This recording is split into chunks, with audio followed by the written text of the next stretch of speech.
దేవనామానికి మహిమ కలుగునుగాక. ఈ రాత్రి కాల సమయంలో ఆన్లైన్ ప్రేయర్ కూడి వచ్చిన మీ అందరికీ కూడా నా యొక్క హృదయపూర్వక వందనాలు తెలియజేస్తున్నాను. మరి ఈ సమయంలో ఒక వాక్యాన్ని మనం చదువుకుందాం. దేవుని వాక్యాన్ని ధ్యానించడానికి నేటి సంపూర్ణ రాత్రి ఆన్లైన్ ప్రేయర్ సందర్భంగా మరి ఇప్పటి వరకు ప్రభు నామాన్ని స్తుతిస్తూ వచ్చాం, కీర్తిస్తూ వచ్చాం. ఈ సమయంలో పరిశుద్ధ గ్రంథంలో నుంచి ఒక వాక్యాన్ని మనం చదువుకొని ఆ వాక్యాన్ని మనం ధ్యానం చేద్దాం. ఎఫెసీయులకు రాసిన పత్రిక 6వ అధ్యాయము 18వ వచనాన్ని నేను చదువుతున్నాను, గమనించండి. ఎఫెసీయులకు రాసిన పత్రిక 6వ అధ్యాయము 18వ వచనం. ఇక్కడ ఇలా రాసింది: ఆత్మ వలన ప్రతి సమయమందును ప్రతి విధమైన ప్రార్థనను విజ్ఞాపనను చేయుచు ఆ విషయమై సమస్త పరిశుద్ధుల నిమిత్తమును పూర్ణమైన పట్టుదలతో విజ్ఞాపన చేయుచు మెలకువగా ఉండండి అని అపోస్తలుడైన పౌలు భక్తుడు ఎఫెసు అనే పట్టణంలో ఉన్నటువంటి సంఘానికి ఉత్తరాన్ని రాస్తూ ఆ ఉత్తరంలో చివరగా మీరు ఇలాగ ప్రార్థన చేయండి అని చెప్పి ఆయన తెలియజేస్తున్నాడు.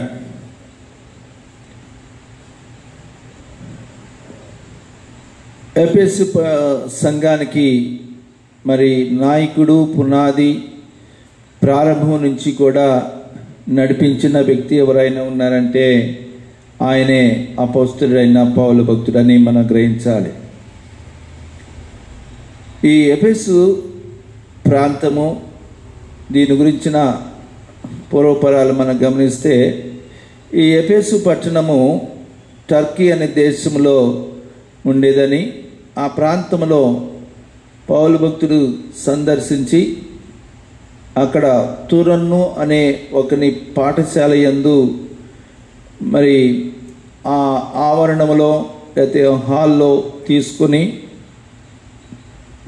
ఆయన ఆనాటి దినాలలో మరి ప్రత్యేకమైన ప్రార్థన కొడికలు ఏర్పాటు చేసి ఆయన అనేకమైన దైవికమైన జ్ఞానాన్ని గురించిన సంగతులు బోధిస్తూ వచ్చేవాడు.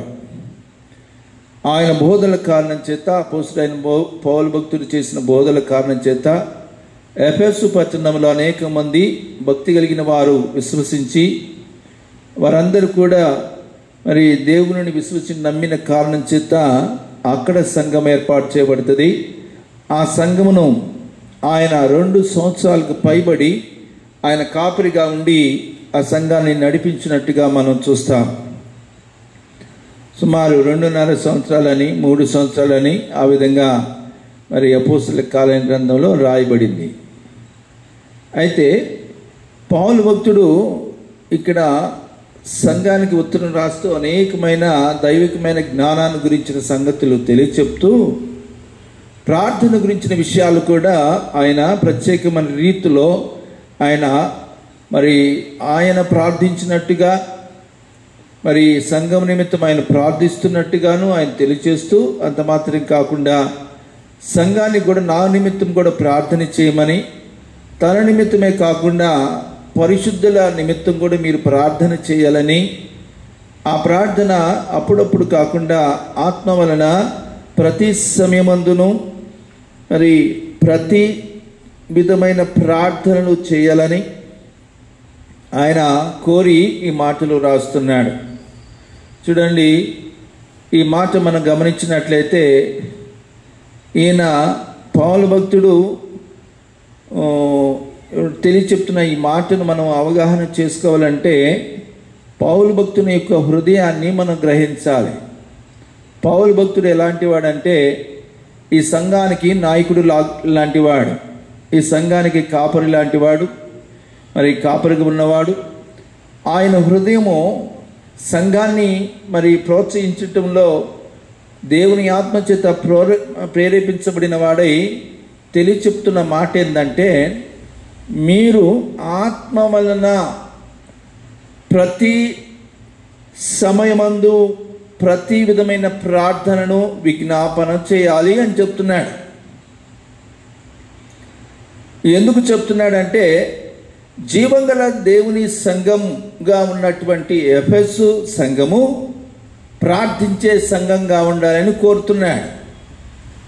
సంఘం అనగా మనం గ్రహించుకోవాల్సిన విషయం ఏంటంటే, విశ్వాసుల యొక్క సమూహమే సంఘం. విశ్వాసుల సమూహము అంటే యేసుప్రభువు వారి యొక్క రక్తములో కడుగబడి దేవుని చేత పిలువబడి లోకం నుంచి ప్రత్యేకించబడిన ప్రజలే జీవం కలిగిన దేవుని సంఘం. ఆ సంఘములో ఉన్న విశ్వాసులు చేయవలసిన అత్యుత్తమైన కార్యక్రమం ఏదైనా ఉంది అంటే, ఏదైనా బాధ్యత వహించవలసిన విషయం ఏదైనా ఉంది అంటే అదే ప్రార్థన అని మనం గ్రహించాలి ఆ పౌలు భక్తుని యొక్క మాటల ద్వారా.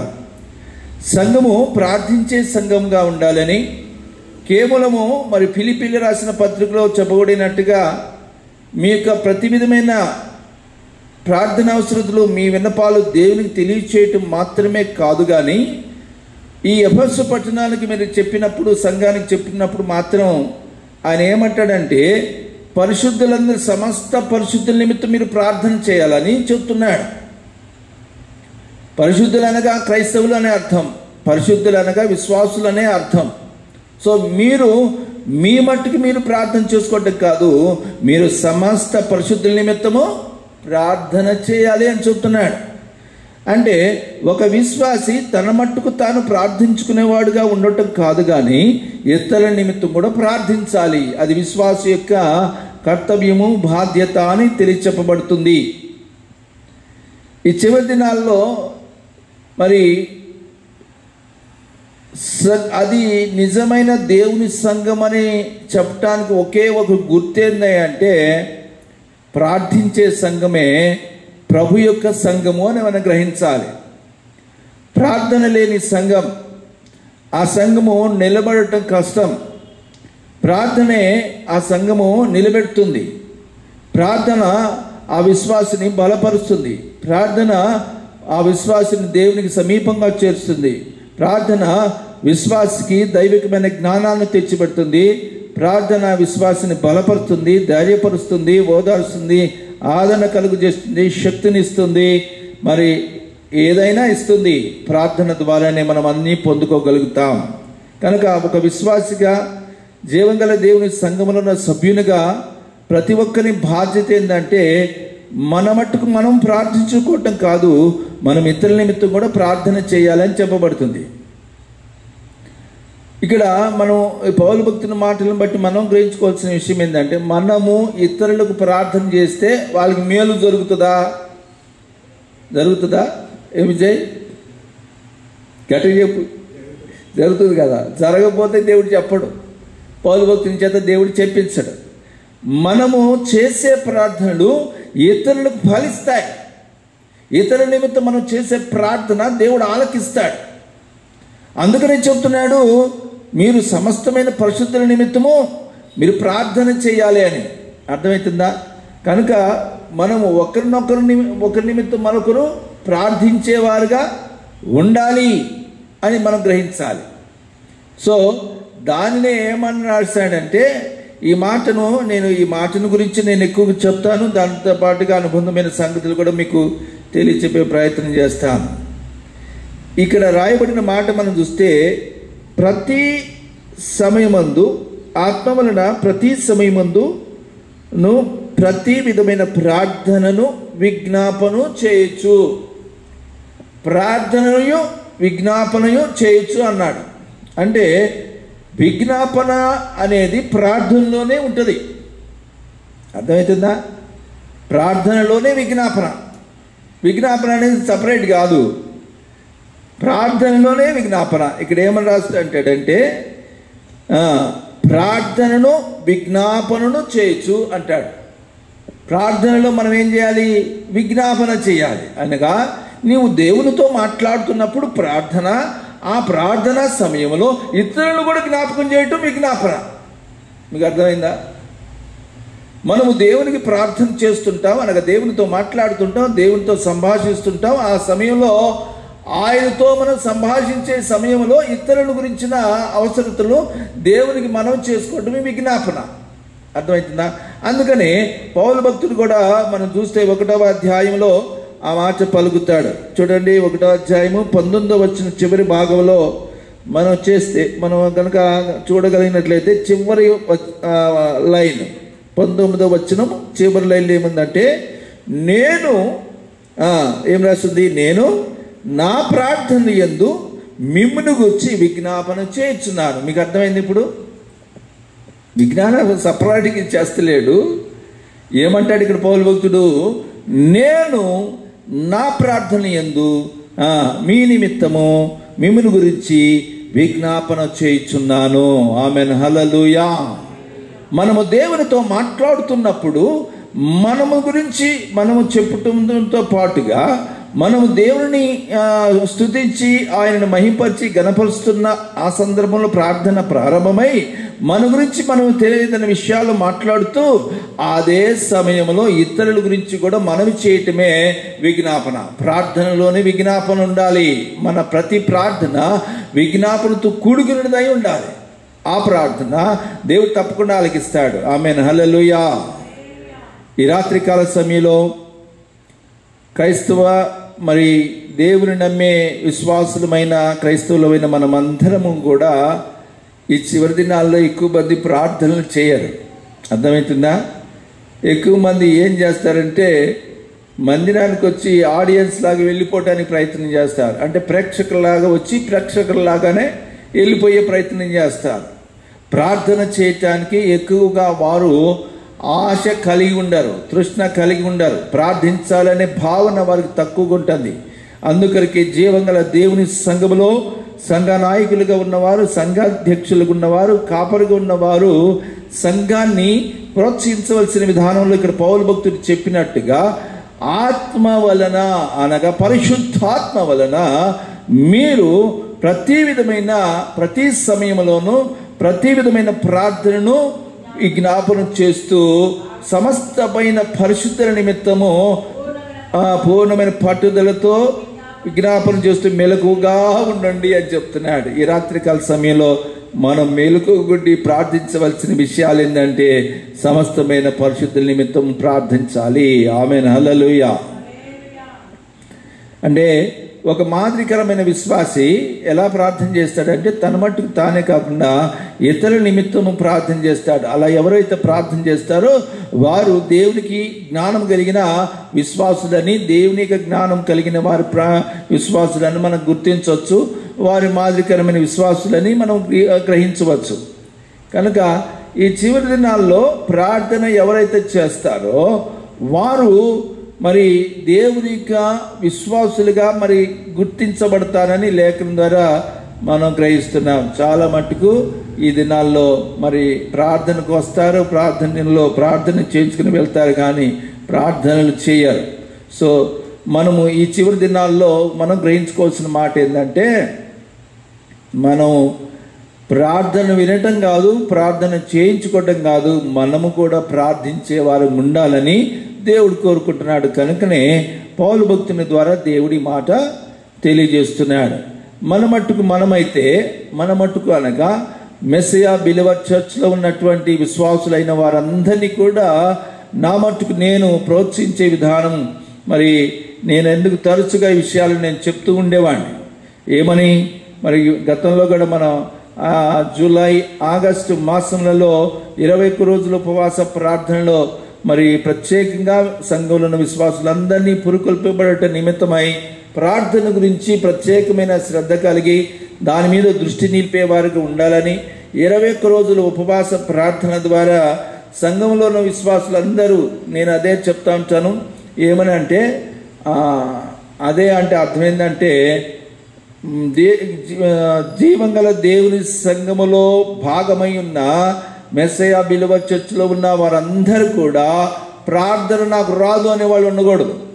క్రొత్తగా వచ్చిన వాళ్ళు తప్ప. అందరూ ప్రార్థించే వాళ్ళు ఉండాలని నేను వారిని ప్రోత్సహిస్తూ ఈ మాటను తెలియజేస్తుంటాను. మందిరంలో ఉన్న వారందరూ కూడా ప్రార్థించేవారు ఉండాలి. అందరూ ప్రభుని ఆరాధించేవారు ఉండాలి. అందరూ ప్రభుకు సాక్షులుగా ఉండాలని తరచుగా నేను మిమ్మల్ని ప్రోత్సహిస్తూ చెప్పే విషయాలు మీ అందరికీ ఎరుగున్నారు. కనుకనే అందరము ప్రార్థించాలి. అది మన మట్టుకు మనం ప్రార్థించుకోవటం కాదు, మనము దేవుని ఆత్మచేత నడిపించబడిన ప్రార్థన ఎలా ఉంటుందంటే వారు మట్టుకు వారు కాకుండా ఇతరుల కొరకు కూడా వారు ప్రార్థన చేస్తారు. అటు విధమైన ప్రార్థన మనం కలిగి ఉండాలి. అందుకే నేనేం చెప్తున్నానంటే pray for city and pray for our church. మన నినాదం ఏంటి? దేవుడు మనకిచ్చిన ఒక పిలుపు లేక దర్శనం ఏంటంటే ప్రే ఫర్ అవర్ సిటీ, అనగా అనుజనుల నిమిత్తం ప్రార్థించటం.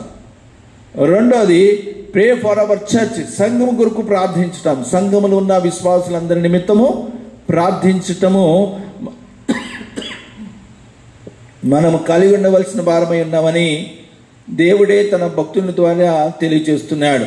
ఇదే ఎఫెసీయులకు రాసిన పత్రికలో నేను మొదటిగా నేను చెప్పిన స్లోగన్లో భాగంగా ప్రే ఫర్ అవర్ సిటీ, అనగా సిటీ అనగా పట్టణం అనగా పట్టణంలో ఉన్న మనుషుల నిమిత్తము, అనగా అనుజనుల నిమిత్తము మనం ప్రార్థించే వారు ఉండాలని ఈ ఎఫెసీయులకు రాసిన పత్రికలో ఇదే మాటను పౌలు భక్తుడు చెప్తాడు. చూడండి, అది ఇంగ్లీష్లో వేరే ఉంటుంది కానీ తెలుగులో కరెక్ట్గా రాస్తుంది. ఏమనుంది? 3వ అధ్యాయం, ఎఫెసీయులకు రాసిన పత్రిక 3వ అధ్యాయం 1వ వచనంలో ఇలా ఉంది. ఏముంది? ఈ హేతువు చేత అన్యజనులైన మీ నిమిత్తము క్రీస్తు యేసు యొక్క ఖైదీనైన పౌలను నేను ప్రార్థించుచున్నాను. ఆమేన్, హల్లెలూయా. మనం ఇతరుల కొరకు, అక్కడేమో చివరిగా రాయబడిన మాటలో పౌలు భక్తుడు సమస్తమైన పరిశుద్ధుల నిమిత్తం ప్రార్థించమని సంఘాన్ని కోరాడు. ఇక్కడ చూస్తే ఈయన కూడా ప్రార్థన చేస్తున్నాడు. ఈయన ఎవరి కోసం ప్రార్థన చేస్తున్నాడు అంటే అన్యజనులైన మీ నిమిత్తము నేను క్రీస్తు యేసు ఖైదీనైన పౌలను నేను ప్రార్థించుతున్నాను అంటున్నాడు. అర్థమవుతుందా? మనము కూడా గ్రహించుకోవాల్సిన సత్యం ఏంటంటే ప్రతి క్రైస్తవుడు, ప్రతి విశ్వాసి, దేవుని నమ్ముకున్న వ్యక్తులందరూ కూడా వారి యొక్క ధ్యేయం ఏమై ఉండాలంటే వారు ఆత్మచేత నడిపించబడుతున్న వారి గుర్తు ఏంటంటే వారు మట్టుకు వారు ప్రార్థన చేసుకోరు, వారు ఇతరుల కొరకు ప్రార్థన చేసేవారు ఉంటారు. ఇతరుల కొరకు అనగా అనుజనులైన వారి కొరకు అని అర్థం. అనుజనులని అంటే అర్థం ఏంటంటే ఈ పట్టణంలో ఉన్నవారు. ఈ పట్టణం అనగా హైదరాబాద్, సికింద్రాబాద్, ట్విన్ సిటీస్, తెలంగాణ రాష్ట్రంలో, అందుట్లో జగద్గిరిగుట్ట పట్టణంలో ఉంటున్న ప్రజలందరి కొరకు మనం ఏం చేయాలి? ప్రార్థన చేయాలి. As a believer, as a Christian, as a people of God, దేవుని యొక్క ప్రజలంగా మనము అటువంటి భావన కలిగి ఉండాలి. ఆధ్యాత్మికమైన జ్ఞానము కలిగి ఉండాలి. జ్ఞానము దేనికి సూచిస్తుందంటే, దైవిక జ్ఞానం అనేది దేనికి సూచిస్తుందంటే ఏది చేయాలో ఏది చేయకూడదో తెలియచెప్పేది దైవిక జ్ఞానం. అందుకే జ్ఞానం ఉంటే అప్పుడు అలా చేస్తారు. జ్ఞానం లేదనుకోండి వారు అలా చేయలేరు. వింటున్నారా? కనుక ఈ విషయాన్ని మీరు గమనించవలసిందిగా మనం చేస్తున్నాను. మనం మొదటగా గమనించుకోవాల్సింది ఇతరులు అన్యజనుల కొరకు ప్రార్థించాలి. అలాగనే అట్ ద సేమ్ టైం పరిశుద్ధుల కొరకు కూడా ప్రార్థించాలి. మూడోదిగా దైవజనుల నిమిత్తం ప్రార్థించాలి. ఆ మాట కూడా చదువుదాం. చూడండి, ఇదే ఎఫెసీయులకు రాసిన పత్రిక 6వ అధ్యాయము 20వ వచనం చూడండి. 20వ వచనం, దానిని గూర్చి నేను మాట్లాడవలసినట్టుగా ధైర్యముతో మాట్లాడుటకై అనుగ్రహింపబడినట్లు నా నిమిత్తమును పూర్ణమైన పట్టుదలతో విజ్ఞాపన చేసి మెలకుండి. ఇప్పుడు చూడండి, పౌలు భక్తుడు కూడా ప్రార్థన సహాయాన్ని కోరుతున్నాడు. ఎవరిని కోరుతున్నాడు? ఎఫెసు సంఘములో ఉన్న విశ్వాసులందరినీ కోరుతున్నాడు. ఏమని కోరుతున్నాడంటే నా నిమిత్తము కూడా మీరు ప్రార్థన చేయండి, విజ్ఞాపన చేస్తూ మెలకుగా ఉండండి అన్నాడు. ఇప్పుడు చూడండి, ఒక విశ్వాసిగా మనము అనుజనుల నిమిత్తము ప్రార్థించాలి. And pray for our city, then next pray for our church, then next pray for our pastor.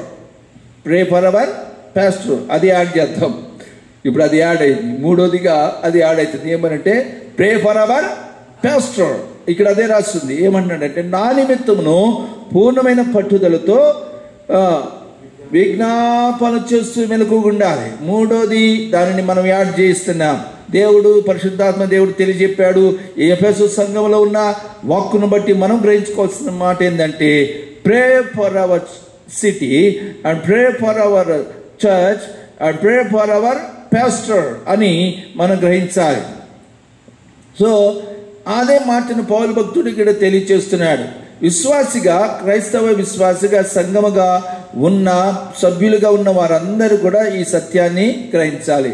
ఎవరు ఇలా ప్రార్థించగలుగుతారంటే, ఎవరికి ఇటువంటి మనసు ఉంటుందంటే ఆత్మ కలిగిన వాళ్ళు ఈ ప్రార్థన చేస్తారు అన్నాడు. దేవుని ఆత్మతో కలిసి నడిచేవారు, దేవునితో కలిసి జీవించేవారు, దేవుని చేత నడిపించబడుతున్న వారు, దేవుని ఆత్మ చేత నడిపించబడుతున్న ప్రజలు ఈ భావన కలిగి ఉంటారు. అటు విధ ప్రార్థన చేస్తారని మనం ఈ వాక్యం ద్వారా తెలియపరచబడతా ఉంది. ఇకపోతే ప్రార్థన గురించి మరిన్ని విషయాలు ఇదే పుస్తకంలోంచి కొన్ని విషయాలు, చాలా విషయాలు దీంట్లో ఉన్నాయి. వాటిలో మరొక వాక్యాన్ని మీకు నేను మరి జ్ఞాపకం చేస్తాను.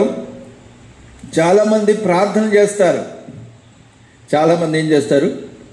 ప్రార్థన చేస్తారు. ఎక్కడ చేస్తారు తెలుసా? మందిరంలోకి వచ్చి చేస్తారు. ఇంటి దగ్గర అసలు చేయరు. చాలా మట్టుకు చేయరు. అర్థమవుతుందా? ఏదో భక్తి కలిగిన వాళ్ళు తప్పించి అందరి ఇంటి దగ్గర ప్రార్థన చేయరు. అన్ని పనులకు సమయం ఉంటుంది, కానీ ఇంటి వద్ద ప్రార్థన చేయరు.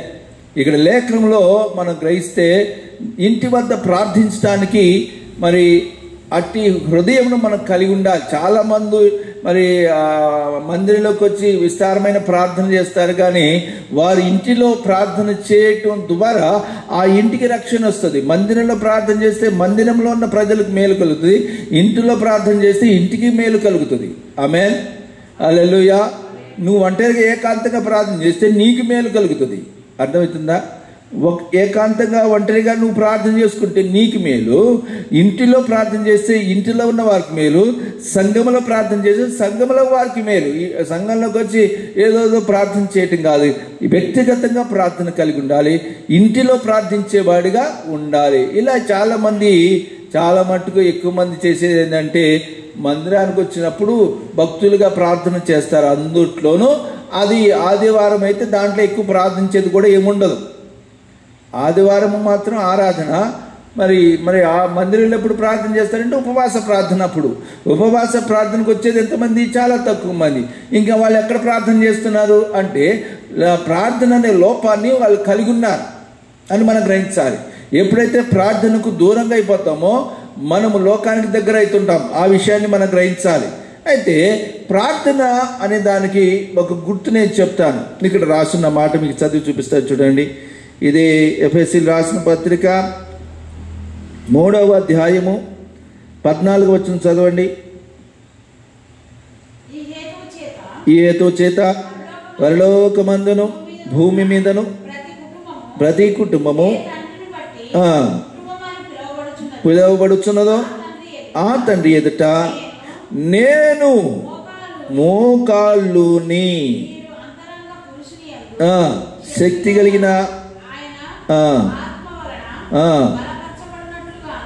చివరిగా మనం చూస్తే 19వ వచనం చూడండి. జ్ఞానమునకు మించిన క్రీస్తు ప్రేమను తెలుసుకున్నట్టుకు తగిన శక్తి కలిగిన వారు కావాలని ప్రార్థించుచున్నాను. ఇప్పుడు చూడండి, మీరు అందరూ ఇంటి దగ్గర ప్రార్థన చేస్తారు, లేదా మనం అందరం ప్రార్థన చేస్తూ ఉంటాం. కానీ ఇక్కడ ప్రార్థించే క్రమాన్ని, ఒక విధానాన్ని చూపిస్తున్నాడు పౌలు భక్తుడు. ఏమనంటే మోకాళ్ళుని అని ఉంది. అక్కడ ఏమనుంది? నేను అనగా పౌలు భక్తుడు ఏం చెప్తున్నాడు? నేను మోకాళ్ళుని మీ అందరి నిమిత్తం నేను ప్రార్థించుచున్నాను అంటున్నాడు. ఈ విషయాన్ని నేను దేవుడు ఈ ఆన్లైన్ ప్రేయర్ సందర్భంగా నాకు తెలియచెప్పిన, స్ట్రెస్ చేయమని, గుర్తు చేయమని చెప్పిన మాట ఏంటంటే మోకాళ్ళుని. ఏ విశ్వాస అయితే, ఏ క్రైస్తవుడైతే మోకాళ్ళ అనుభవం కలిగి ఉంటాడో అతడి దేవునికి సమీపంగా ఉన్నట్టే. ప్రార్థన నువ్వు చేస్తున్నావా లేదా అనేటానికి మోకాళ్ళుని అనే పదం నీ జీవితంలో ఒక భాగం అయిపోవాలి. పరిశుద్ధ గ్రంథంలో భక్తులుగా పిలువబడిన వారందరూ ఎక్కువగా వారు చేసిన ప్రార్థనలో ఒక భంగిమ ఏంటంటే మోకాళ్ళుని ప్రార్థన చేశారు. ఎలా చేశారు ప్రార్థన? మోకాళ్ళుని ప్రార్థించకుండా ఆ ప్రార్థన అది ఫలవంతంగాను లేకపోతే అర్థవంతంగానూ ఉండదు. ఒకవేళ అనారోగ్యం ఉంటే తప్పించి ప్రార్థన అనగానే మనం గ్రహించుకోవాల్సిన మాట ఏంటంటే మోకాళ్ళునాలని మనం గ్రహించాలి. ఆమేన్, హల్లెలూయా. ఇక ఎఫెసు సంఘానికి ఉత్తరం రాసిన పౌలు భక్తుడు ఏమన్నాడంటే, నేను మీ కొరకు ప్రార్థన చేస్తున్నాను, ఉట్టికే చెప్తలేడు, మోకాళ్ళుని అంటాడు. ఇది గుర్తుపెట్టుకోండి. ప్రార్థన అనగా ఒక విశ్వాసి జీవితంలో, క్రైస్తవుని జీవితంలో ఈ మోకాళ్ళ అనుభవం ఉండి తీరాలి. ప్రార్థించటం అంటే దేవుని నమ్ముకోవటం అంటే ఏదో మారుమనసు పొందాము, ఏదో బాప్తిసం తీసుకున్నాము, ప్రార్థన కూడా చేస్తున్నాం, ఆ ప్రార్థన చేయటం అని అనుకోవటం కాదు. మోకాళ్ళ అనుభవం అనేది ఒకటి ఉంది అని మనం గ్రహించాలి. అదే ఇక్కడ పౌలు భక్తుడు స్ట్రెస్ చేసి చెప్తున్నాడు, మోకాళ్ళుని అంటున్నాడు.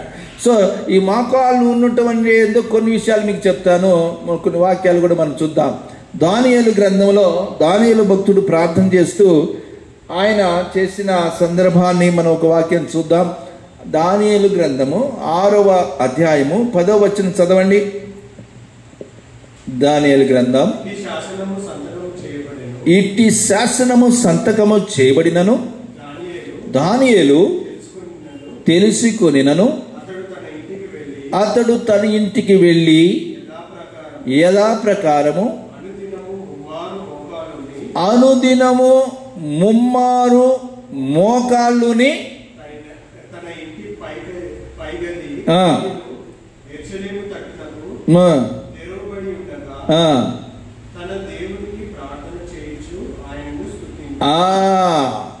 ప్రార్థన చేస్తున్నాడు. ఎలా ప్రార్థన చేస్తున్నాడు అంటే అనుదినము ముమ్మారు మోకాళ్ళుని ప్రార్థన చేస్తున్నాడు. ఈ మాట మీరు గ్రహించాలి. ఈ రాత్రికాల సమయంలో ఇప్పుడు మనం ప్రశ్నించుకుందాం. ఆయన ఇంటి దగ్గరే చేస్తున్నాడు. తనకు రూమ్ ఉంది, ఆ రూమ్కి ఒక కిటికీ ఉంది, హాల్ ఉంది, హాల్లో కిటికీ ఉంది.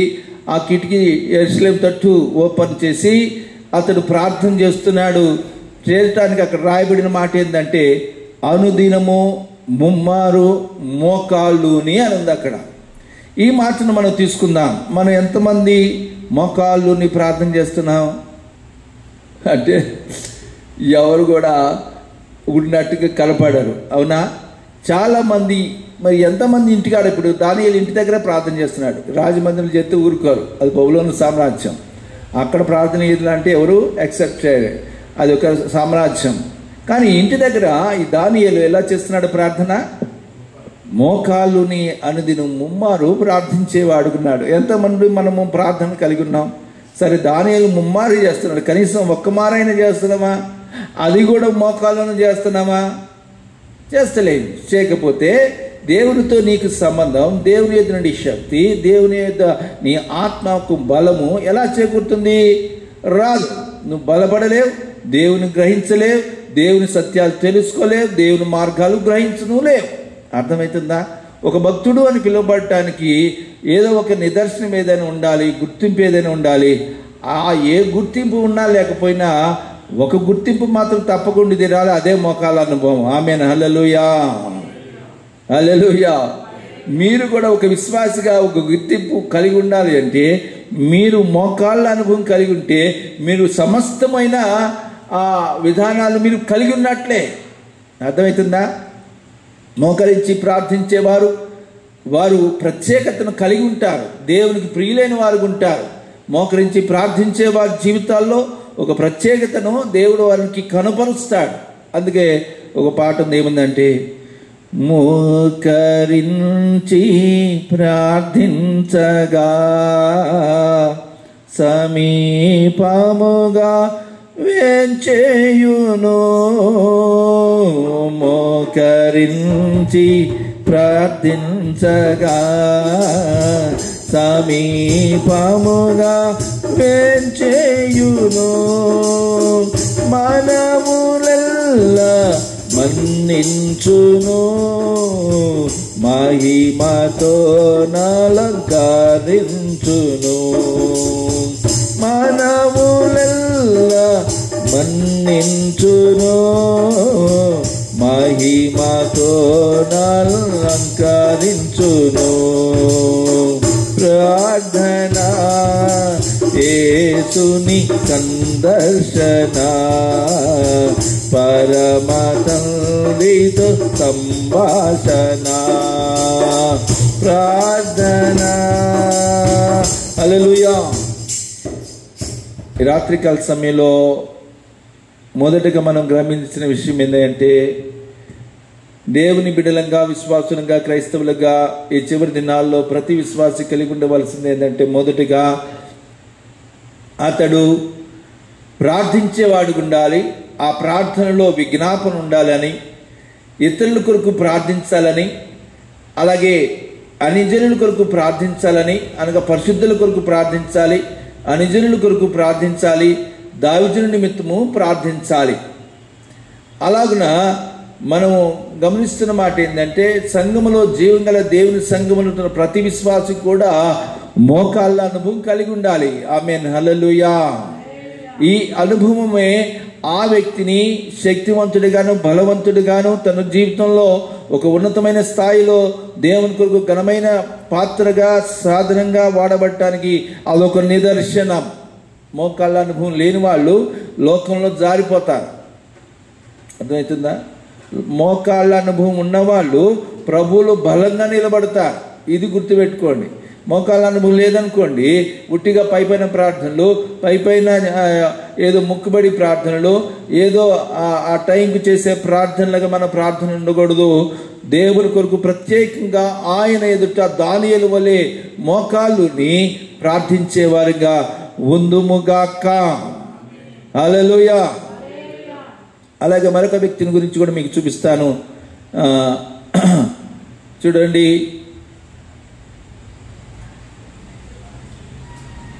పేతురు భక్తుడి గురించి రాయబడిన మాట కూడా చూద్దాం. అపోస్తలుల కార్య గ్రంథం 9వ అధ్యాయం. పేతురు భక్తుడు ప్రార్థించిన విధానాన్ని మనం చూడొచ్చు. ఆయన కూడా ఎలా ప్రార్థించేవాడంటే, 9వ అధ్యాయము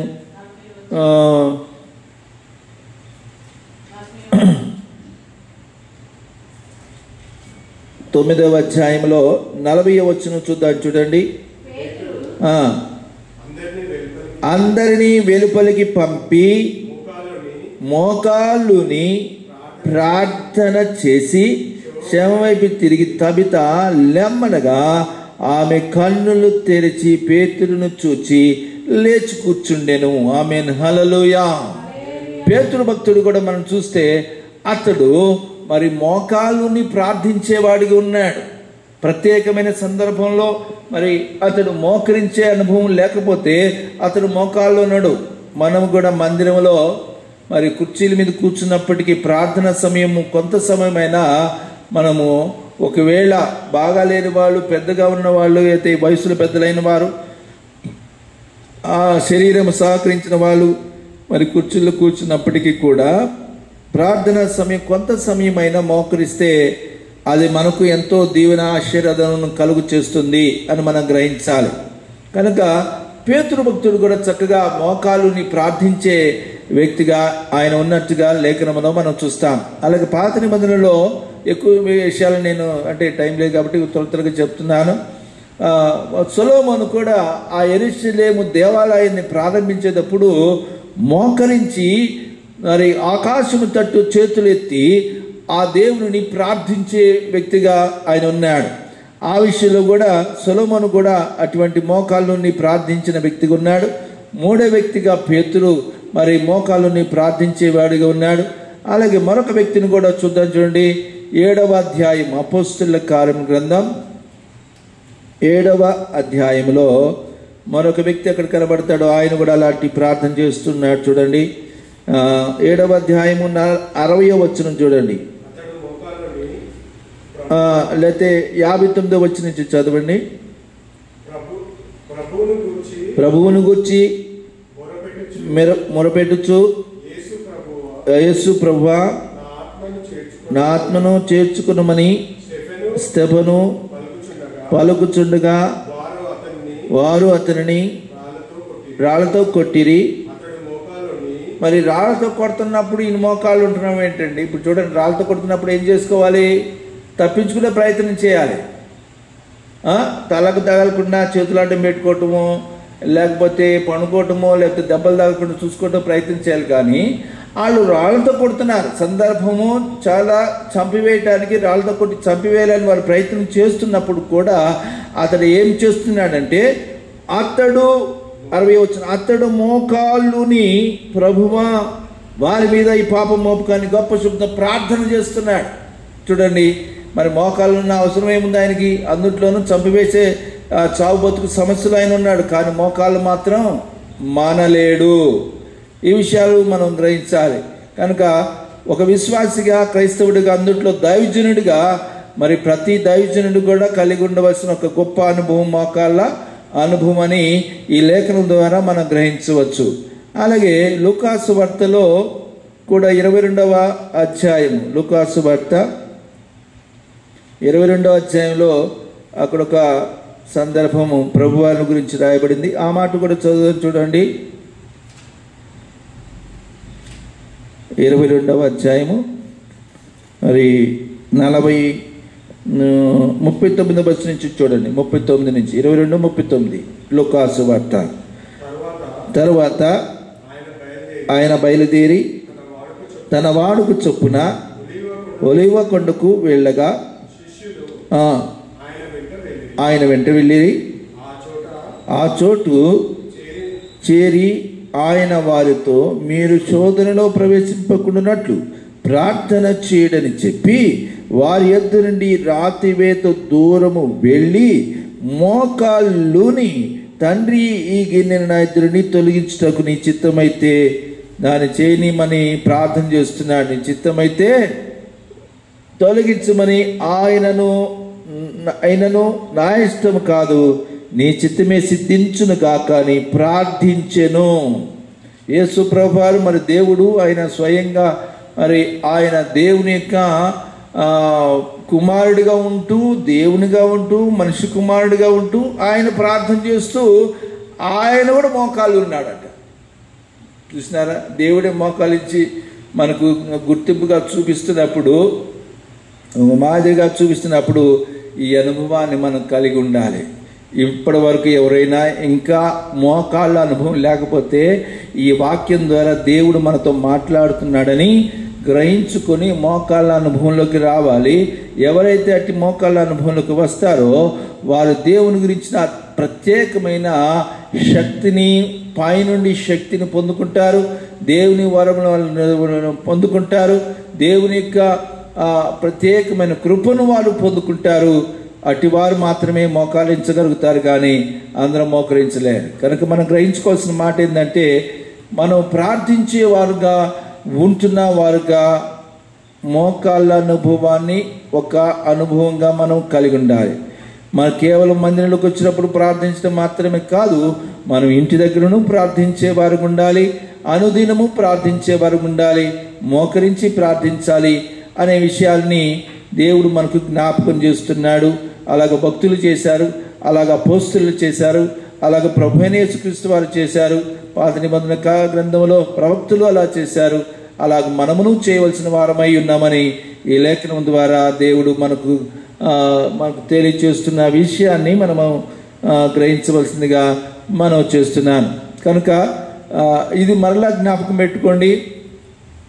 ఒక క్రైస్తవుడిగా, ఒక విశ్వాసిగా మోకాళ్ళ అనుభవం ప్రతి వారికి ఉండి తీరవలసిన విషయము అని గ్రహించాలి. ఇది ఆప్షన్ కాదు.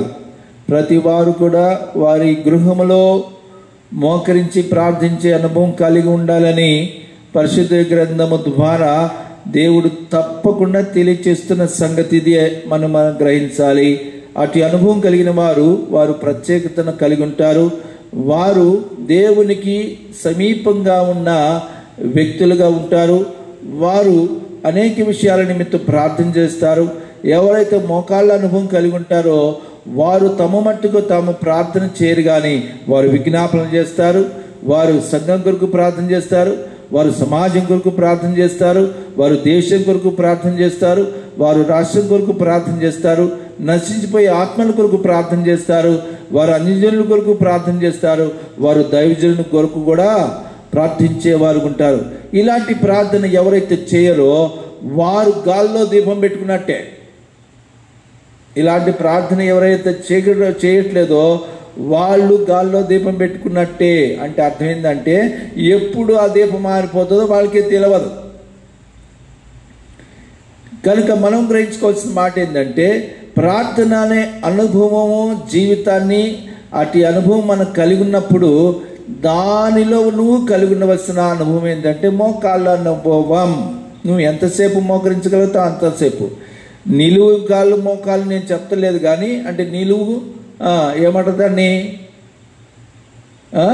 నిలువు కాళ్ళ అనుభవం ఏది పెసి ఏమనం అది ఏమంటారు నిలువు మోకాళ్ళ అనుభవం. అది నేను చెప్తలేదు. నిలువు మోకాళ్ళు అందరూ వేయలేరు కానీ మోకరించి మాత్రం ప్రార్థించాలి. ఆమేన్ హల్లెలూయా. నిలువు మోకాళ్ళు అనేది అందరూ కొంచెం శక్తివంతులు బలవంతులుగా ఉన్న వాళ్ళు మాత్రం చేయగలుగుతారు. అంటే శారీరక దృఢంగా ఉన్నవాళ్ళు అందరూ మోకరించలేరు. కానీ అనుభవం ఎలా ఉండాలంటే మోకరించే అనుభవం, మోకాళ్ళు ఉండే అనుభవాన్ని ప్రతి వారు కలిగి ఉండాలి అనేది మాత్రం లేఖనము స్పష్టంగా తెలియచేస్తుంది. అలాగ మోకరించిన వారందరి యొక్క ప్రార్థన అనుభవాలు మీకు తెలియచెప్పడం జరిగింది. కారణం ఏంటి అంటే మనము కూడా మోకాళ్ళు ఉండే అనుభవంలోకి రావాలి. ఆమేన్ హల్లెలూయా. మరి ఈరోజే మనం ఏం చేయాలి? ఒక తీర్మానం చేసుకోవాలి. ఏమని? నేను కూడా మోకాళ్ళుని ప్రార్థన చేస్తా ప్రభువా, మీరు మా నిమిత్తము మోకాళ్ళుని ప్రార్థన చేశారు, మేము ఇతరుల నిమిత్తము మోకాళ్ళుని ప్రార్థన చేసేవారుగా. కొంతమంది ఆరోగ్యమైన కూర్చొని చేయొచ్చు, నిలబడి చేయొచ్చు. అసలు ప్రార్థన అంటే మోకాళ్ళు ఉన్నట్టు మనం గ్రహించాలి. నేను నిలబడి చేసుకుంటా, నేను కూర్చొని చేసుకుంటున్నా అంటే అది ఎక్కువ సమయము ఏకాగ్రతతో నువ్వు ఉండలేవు. మోకరించటం మాత్రమే అది ఏకాగ్రతగా దేవుని మీద దృష్టి నిలపడానికి సాధ్యపడుతుంది అని మనం గ్రహించాలి. యేసుప్రభు వారు కూడా కూర్చొని భాష పట్టేసుకుని కూర్చొని ప్రార్థించవచ్చు కదా. యేసుప్రభు వారు అలా చేయలేదు కదా. భాష పట్టేసుకుని ప్రార్థన చేసేది ఆయన అలా చేయలేదు. ఆయన మోకాళ్ళుని ప్రార్థన చేశారు. దానియేలు కూడా ఎవరు చూస్తలేరు కదా అని ఆయన కూడా భాష పట్టేసుకుని కూర్చొని ప్రార్థించవచ్చు కదా. అలా చేయలేదు, ఆయన మోకరించి ప్రార్థన చేశారు. ఈ రాత్రి కాల సమయంలో ఈ ఆన్లైన్ ప్రేయర్ సందర్భంగా మరి ఈ వాటిని మీ ఈ యొక్క వాక్యాన్ని వింటున్న వారందరూ కూడా మీ అందరూ కూడా గ్రహించుకోవాల్సిన విషయం ఏంటంటే ఈ రోజు నుంచి మనము ప్రత్యేకతగా మోకాళ్ళ అనుభవంలోకి కలిగి ఉన్న విశ్వాసులుగా ఉందుముగాక. హల్లెలూయా.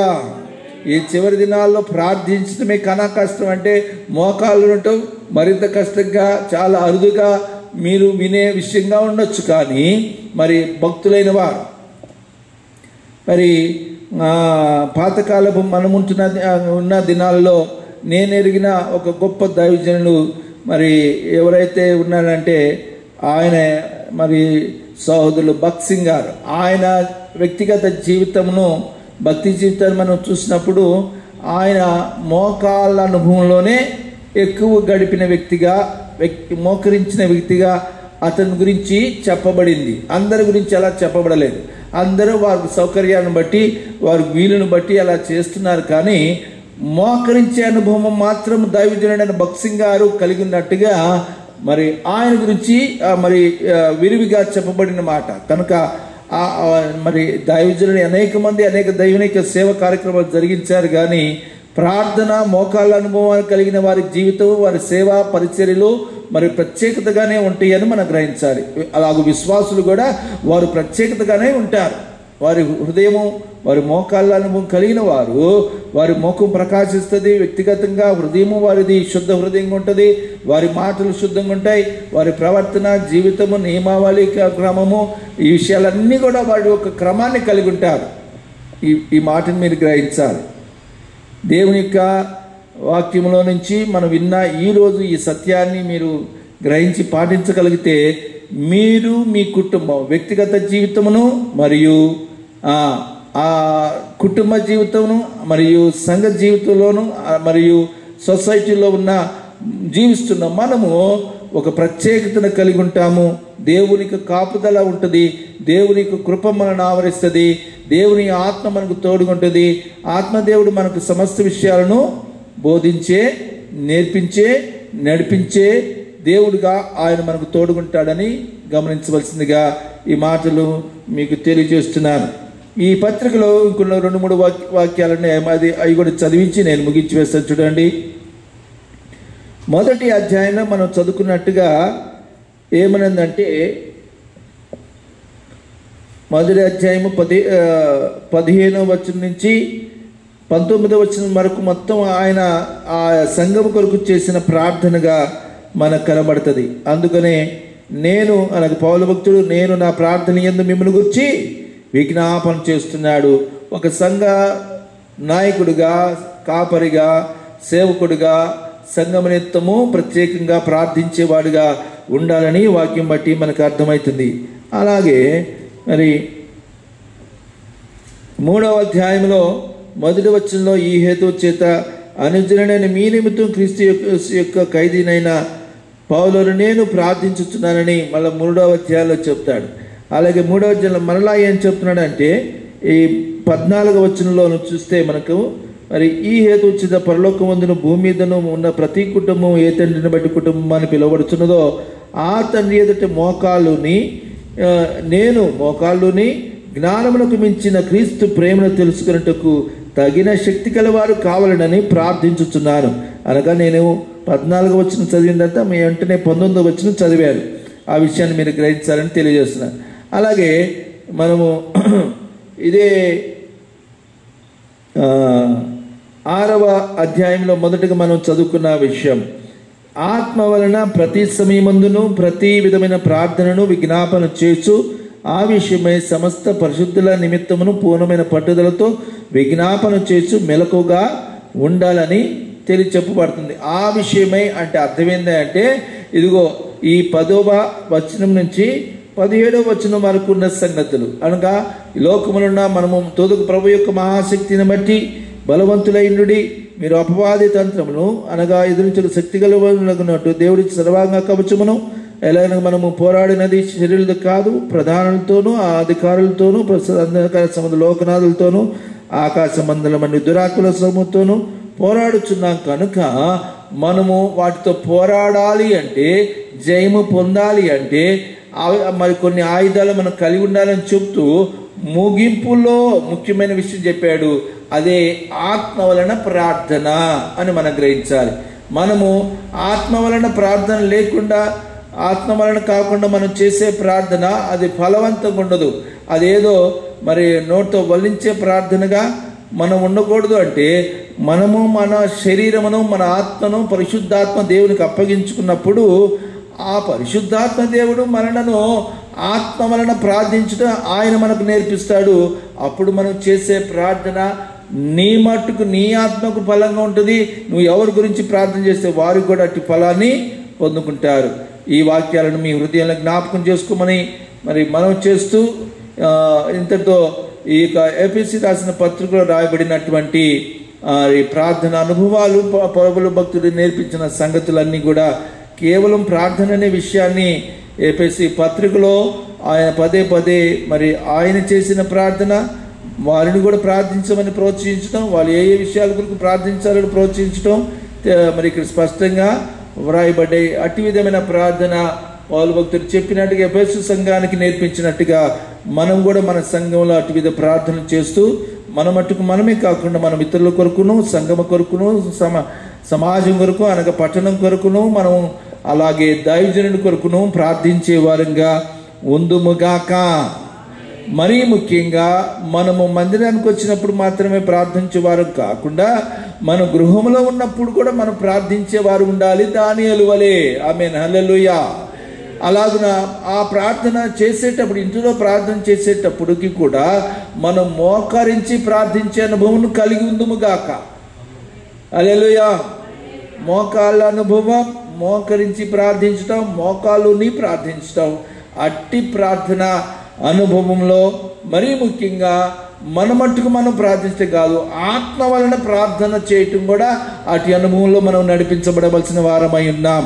ఈ విషయాలన్నీ గమనించుకోండి. ఈ చివరి దినాల్లో చాలా మట్టుకు అందరూ ప్రార్థనలో వారు మరి వెనుకబడిన వారుగాను, ప్రార్థనకు ప్రాధాన్యత లేని వారుగాను, ప్రార్థన జీవితం లేని వారుగాను, మరికొంతమంది అసలు ప్రార్థన చేయరు, మందిరానికి వచ్చిపోతారు కానీ వాళ్ళు ప్రార్థన గురించి ఎక్కువ పట్టింపు లేని వారుగా ఉంటారు. అటువంటి వారందరూ కూడా ఈ వాక్యాలు గమనించుకొని విని ఆత్మచేత బలపడుతూ ఆత్మ సంబంధమైన ప్రార్థనలు కలిగి ఉంటూ మరి మోకాళ్ళ అనుభవం కలిగి ఉండేవారుగా ఉండాలని మీ అందరి నిమిత్తం కోరుకుంటూ మరి ఈ మాటలు మీ ముందుంచడం జరుగుతుంది. తప్పకుండా ఈ మాటలు పూర్తిగా విని అంగీకరించి అటు అనుభవంలోకి మీరందరూ మనమందరం నడిపించబడుదుము గాక.